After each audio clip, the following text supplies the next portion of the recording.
অৱস্থা চলি আছিল। ৰাজ্যৰ এডভোকেট জেনেৰেলে আমাক এটা অপিনিয়ন দিলে যে চৰকাৰে উচ্চতম ন্যায়ালয়ৰ উমা দেৱী গোচৰৰ পৰিপ্ৰেক্ষিতত কাৰো চাকৰি নিয়মীয়াকৰণ কৰিব নোৱাৰে। কেবিনেটৰ এই পাৱাৰ উচ্চতম ন্যায়ালয়ে প্ৰত্যাহাৰ কৰিছে। তাৰ পৰিপ্ৰেক্ষিতত আমি কাৰো চাকৰি নিয়মীয়াকৰণ কৰিব নোৱাৰোঁ। কিন্তু সৰ্বশিক্ষা অভিযানত কাম কৰি থকা শিক্ষকসকলক যাতে আমি সকাহ দিব পাৰোঁ, তাৰ বাবে আজি কেবিনেটে ৩৫,০০০ নতুন শিক্ষকৰ পদ চৰকাৰত সৃষ্টি কৰি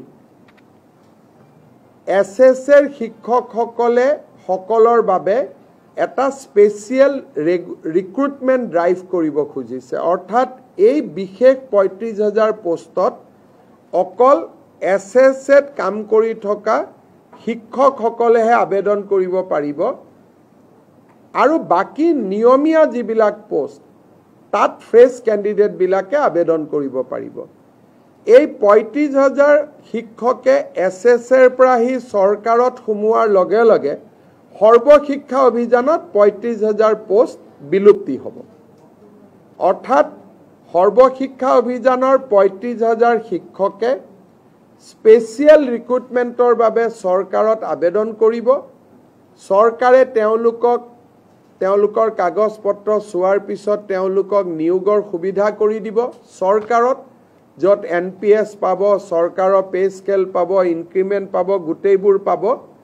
কিন্তু এইখিনি হৈ উঠাৰ পিছত সৰ্বশিক্ষা অভিযানত পূৰ্বতে কাম কৰি থকা তেওঁলোকৰ পদসমূহ বিলুপ্তি হৈ যাব।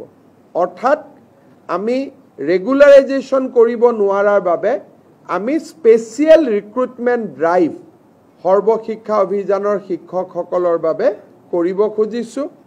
আৰু ইয়াৰ ফলত মই ভাবোঁ যে অহা ৪-৫ মাহৰ ভিতৰতে সৰ্বশিক্ষা অভিযানৰ প্ৰতিগৰাকী শিক্ষকেই চৰকাৰত নিযুক্তি পোৱাৰ সম্ভাৱনা মুকলি হ'ব।